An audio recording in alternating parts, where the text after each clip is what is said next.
32ാമത്തെ episodic എല്ലാ ശ്രോതാക്കൾക്കും സ്വാഗതം.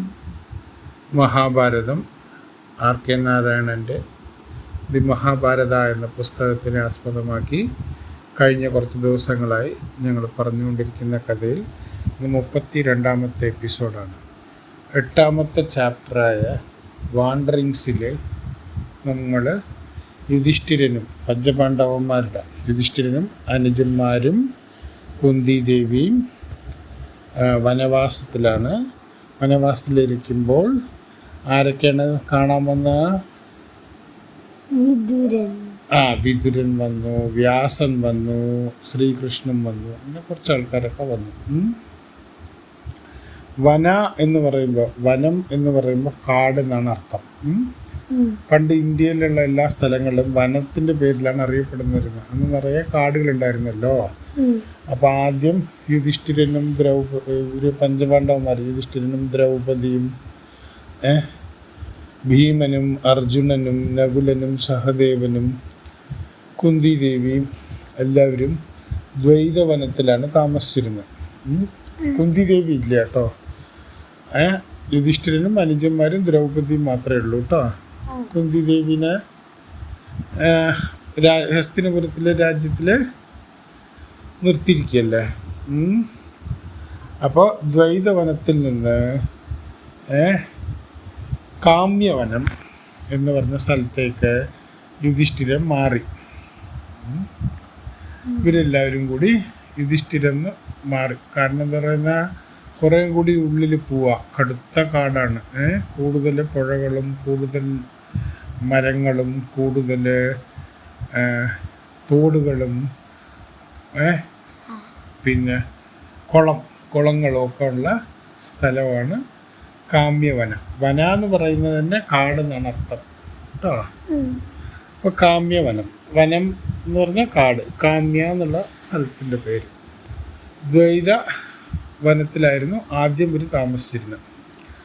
അങ്ങനെയുള്ളപ്പോൾ യുധിഷ്ഠിരൻ്റെ കയ്യിൽ ഒരു പ്രത്യേക മന്ത്രമുണ്ട്. അതായത് നമുക്കിഷ്ടമുള്ള ദൈവത്തിനെ മനസ്സിൽ വിചാരിച്ച് കുറേ കാലം ധ്യാനിച്ചു കഴിഞ്ഞാൽ ആ ദൈവം നമ്മുടെ മുമ്പിൽ പ്രത്യക്ഷപ്പെടുമെന്നാണ് ഒരു വിശ്വാസമുള്ളത്. അപ്പം അതിനു വേണ്ടി നമ്മൾ ഒരുപാട് കഷ്ടപ്പെടുമല്ലോ. ഒരുപാട് കഷ്ടപ്പെട്ട് കഴിഞ്ഞാൽ നമുക്ക് ദൈവത്തിനെ കാണാൻ കഴിയും എന്നാണ് അർത്ഥം. അപ്പം നമ്മുടെ ദേവലോകത്തിൽ കുറേ ദൈവങ്ങളുണ്ട്. ഇന്ദ്രന്, വരുണൻ പറഞ്ഞാൽ വരുണൻ വെള്ളത്തിൻ്റെ ദൈവമാണ്. വരുണൻ എന്ന് പറഞ്ഞാൽ കടല്, വെള്ളം, മഴ, വെള്ളത്തിൻ്റെ ദൈവത്തിനാണ് വരുണൻ എന്ന് പറയുന്നത്. തീയിൻ്റെ ദൈവത്തിന് എന്താ പറയാ? അഗ്നിദേവൻ. അഗ്നിയാണ് തീയിൻ്റെ ദൈവം. വരുണൻ എന്ന് പറയുമ്പോൾ കടലിൻ്റെയും വെള്ളത്തിൻ്റെ ദൈവമാണ് വരുണൻ. നമ്മൾ ഈ പറയുന്ന അഗ്നി, തീയിനെയും വരുണൻ, വെള്ളത്തെയൊക്കെ നമ്മൾ ദൈവമായിട്ടാണ് കണ്ടിരുന്നത്. എന്തുകൊണ്ടാണെന്ന് വെച്ച് കഴിഞ്ഞാൽ ഈ വെള്ളവും തീയും ഒക്കെ നമ്മളെ നശിപ്പിക്കാനും നമുക്ക് ആവശ്യമുള്ളതുമാണ്. അതുകൊണ്ട് വരുണൻ വെള്ളത്തിൻ്റെ ദൈവമാണ്. ഇന്ദ്രൻ എന്ന് പറയുന്നത് ദേവലോകത്തിലെ രാജാവാണ്. ഇന്ദ്രൻ ദേവലോകത്തിലെ രാജാവാണ്. ഈശ്വരൻ എന്ന് പറയുന്നത് ശിവനെയാണ് പറയുന്നത്. ഈശ്വരൻ എന്ന് പറഞ്ഞാൽ മഹാദേവൻ, ശിവൻ. ശിവൻ എന്ന് പറയുന്ന മരണത്തിൻ്റെ ദൈവമാണ് കേട്ടോ. നമ്മൾ മരിച്ചു കഴിഞ്ഞാൽ ഈശ്വരൻ്റെ അടുത്തേക്ക് പോകുന്നതാണ് വിശ്വാസമുള്ളത്. മൃത്യുഞ്ജയൻ, മൃത്യു എന്ന് വെച്ചാൽ മരണം. മൃത്യുഞ്ജയൻ എന്ന് വെച്ചാൽ മരണത്തിനെ ജയിച്ച ദൈവം. മരണത്തിനെ ജയിച്ച ദൈവം ആരാണ്? മൃത്യുഞ്ജയൻ, ശിവൻ, പരമശിവനാണ് നമ്മൾ പറയുന്നത്. വടക്കുന്നാഥൻ അമ്പലത്തിലുള്ള ദൈവത്തിനാണ് വടക്കുന്നാഥൻ പരമശിവനാണ് കേട്ടോ. ശിവപേരൂർ എന്നാണ്, അങ്ങനെയാണ് തൃശ്ശൂർന്ന് പേര് വന്നത്. 3 വലിയ ശിവന്റെ അമ്പലങ്ങളുള്ളത് കൊണ്ടാണ് ശിവന്റെ നാടായ 3 ശിവന്റെ നാടായത് കൊണ്ടാണ് തൃശ്ശൂർന്ന് പേര് വന്നത്. അപ്പോൾ ഈ അർജുനനാണല്ലോ നമ്മുടെ മഹാഭാരതത്തിലെ എല്ലാ ആയുധങ്ങളെയും ഒരുപോലെ കൈകാര്യം ചെയ്യാൻ കഴിവുള്ള കഴിവുള്ളത് അർജുനനാണ്. കഴിവുള്ള രാജാവ് അർജുനനാണ്. പഞ്ചപാണ്ഡവന്മാരിൽ തന്നെ എന്തൊക്കെയാണ്? എല്ലാ തരത്തിലുള്ള ആയുധങ്ങളും. ആയുധങ്ങൾക്ക് ഇംഗ്ലീഷിൽ എന്താ അറിയോ പറയാ? വെപ്പൺസ്. അപ്പോൾ പുതിയ തരം വെപ്പൺസിനെ കുറിച്ചുള്ള പഠനം നടത്തിയിട്ട് നമുക്ക് കയ്യിൽ നിറയെ ആയുധങ്ങളുണ്ടല്ലോ, നമ്മൾ യുദ്ധത്തിന് പോകാൻ പറ്റുമോ? വെപ്പൺസിനെ ഉപയോഗിക്കാനുള്ള തന്ത്രവും ഇതുമെല്ലാം ഈ പറഞ്ഞ ദൈവങ്ങളുടെ കയ്യിൽ നിന്ന് അർജുനൻ ഏറ്റുവാങ്ങാൻ വേണ്ടി അർജുനൻ ഒരു രഹസ്യമന്ത്രമുണ്ട്. ആ രഹസ്യമന്ത്രം എന്താണെന്നുള്ളത് വേറെ ആർക്കും അറിയില്ല, യുധിഷ്ഠിരന് മാത്രമേ അറിയുള്ളൂ. ഒരു നല്ല ദിവസം നോക്കി യുധിഷ്ഠിരൻ എന്ത് ചെയ്ത് ഈ മഹാമന്ത്രം അർജുനൻ ആരും കേൾക്കാത്ത രീതിയിൽ ചെവിയിൽ പറഞ്ഞു കൊടുത്തു. എന്നിട്ട് അർജുനനോട് പറഞ്ഞു, ഇന്നത്തെ മധ്യപ്രദേശില്ലേ, ഇന്നത്തെ മധ്യപ്രദേശ് അന്ന് വിന്ധ്യ കാടുകളായിരുന്നു, വിന്ധ്യ മലകളായിരുന്നു. ഈ വിന്ധ്യ മലയിൽ പോയിട്ട് ദൈവത്തിനെ പ്രാർത്ഥിക്കുക, ദൈവത്തിനെ ധ്യാനിക്കുക, ഈശ്വരനെ ധ്യാനിക്കുക. കുറേ കൊല്ലങ്ങൾ നമ്മൾ മനസ്സും ശരീരവും എല്ലാം ഈശ്വരനെ സമർപ്പിച്ചിട്ട് ഈശ്വരനെ കുറേ ധ്യാനിച്ചു കഴിഞ്ഞാൽ നമ്മളുടെ മുമ്പിൽ എന്താ പറ്റുക? നമ്മളുടെ മുമ്പിൽ ഈശ്വരൻ പ്രത്യക്ഷപ്പെടും. അപ്പോൾ ഈശ്വരൻ വന്നിട്ട് ചോദിക്കും, എന്നെ നീ ഇത്രയും നേരം നീ പ്രാർത്ഥിച്ചുല്ലോ, ഇത്രയും നേരം എനിക്ക് വേണ്ടി ധ്യാനിച്ചുല്ലോ, നിനക്കിനി എന്താ വേണ്ടത്? എന്തു വരമാണ് ഞാൻ നിങ്ങൾക്ക് തരേണ്ടത്? അപ്പം നമുക്ക് വരം എന്തെങ്കിലും വേണമെങ്കിൽ നമുക്ക് വരം ചോദിക്കാം. ആ വരം ദൈവം നമുക്ക് തരും. അതാണ് നമ്മുടെ പൊതുവെയുള്ള ഹിന്ദു മിത്തോളജിയിൽ എല്ലാവിടെയും പറയുന്നത്.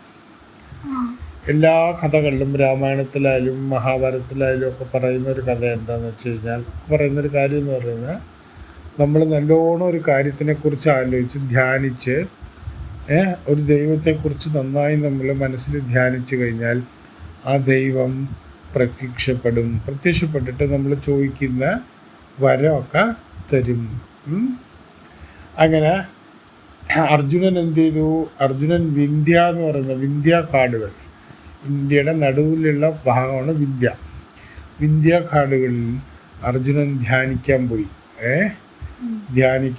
ഇന്ന് അർജുനൻ ഇങ്ങനെ ധ്യാനിക്കുകയാണ്. അങ്ങനെ കുറച്ച് കാലം ഇങ്ങനെ ധ്യാനിച്ചപ്പോൾ, ധ്യാനത്തിന് ഇംഗ്ലീഷിൽ എന്താ അറിയോ പറയാ?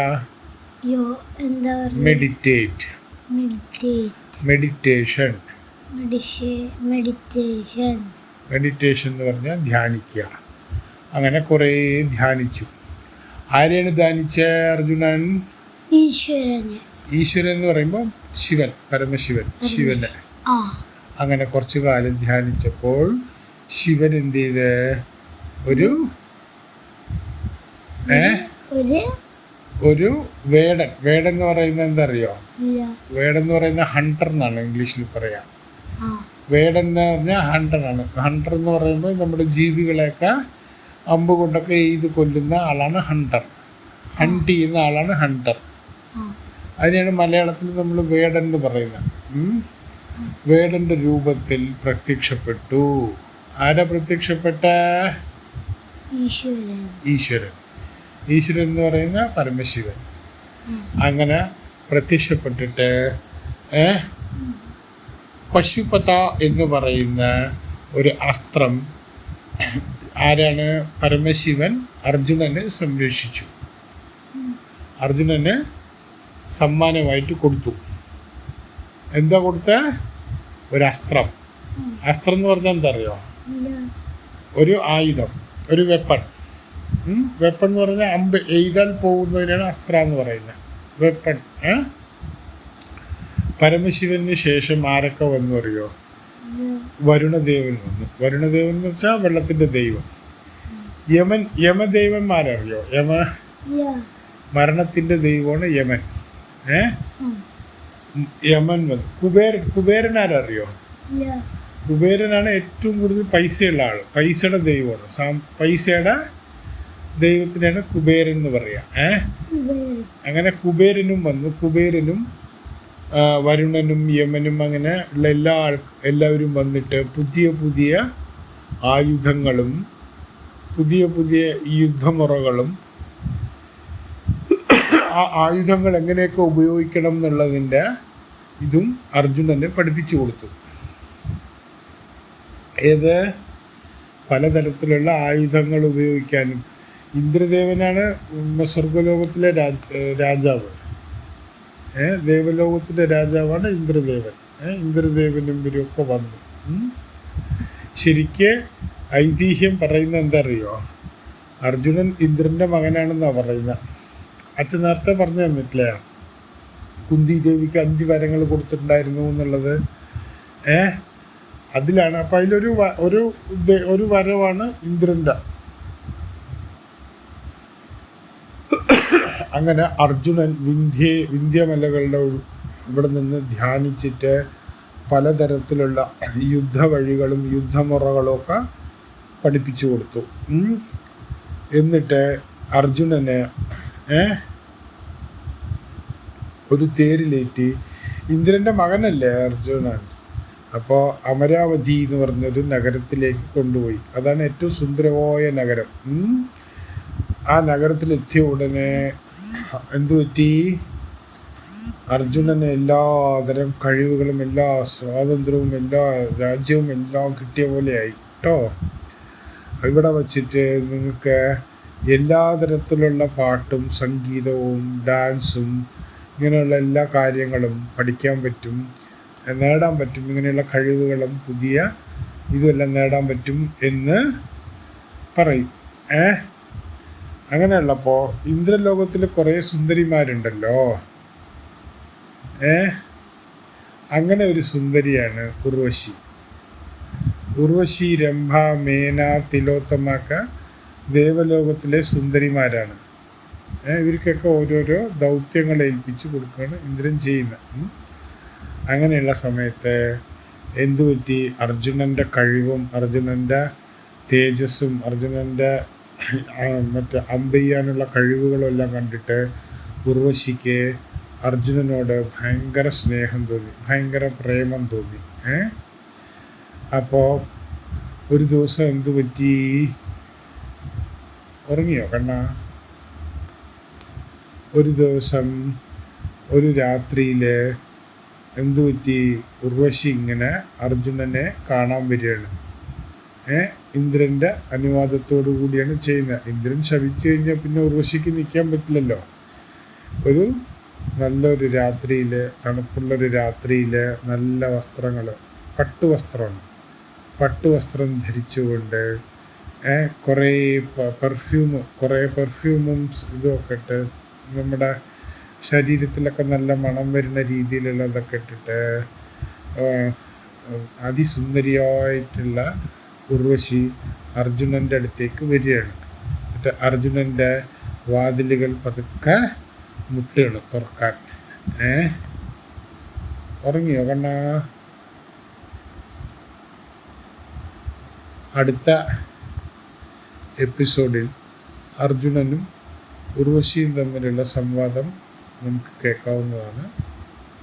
ഈ എപ്പിസോഡ് ഇതോടുകൂടി അവസാനിക്കുന്നതാണ്. ഇതുവരെ കേട്ടുകൊണ്ടിരുന്ന ശ്രോതാക്കൾക്കെല്ലാം നന്ദി. ഇപ്പം നമ്മൾ ഇന്ന് കേട്ടത് 8ാമത്തെ ചാപ്റ്ററായ വാണ്ടറിങ്സിലെ പഞ്ചപാണ്ഡവന്മാരുടെ വനവാസത്തിൻ്റെ ഇടയിൽ നടന്ന സംഭവങ്ങളാണ്. ആരൊക്കെ വന്നു എന്നുള്ളതും എന്തുകൊണ്ട് യുധിഷ്ഠിരനും അനുജന്മാരും കുന്തി ദേവിയൊക്കെ കൊടുംകാടായ കാമ്യവനത്തിലേക്ക് മാറിയതും അവിടെ നിന്ന് അർജുനനെ മന്ത്രം പറഞ്ഞു കൊടുത്തിട്ട് ഉള്ളിലുള്ള വീണ്ടും കൊടുംകാടിൻ്റെ ഉള്ളിൽ അർജുനൻ തപസ്സിന് പോയി തപസ് ചെയ്ത് നേടിയെടുത്തതാണ് ഇന്ന് നമ്മൾ കേട്ടത്. ഇനി അർജുനനും ഉർവശിയും തമ്മിലുള്ള സംവാദം അടുത്ത എപ്പിസോഡിൽ നമുക്ക് കേൾക്കാവുന്നതാണ്. നന്ദി, നമസ്കാരം.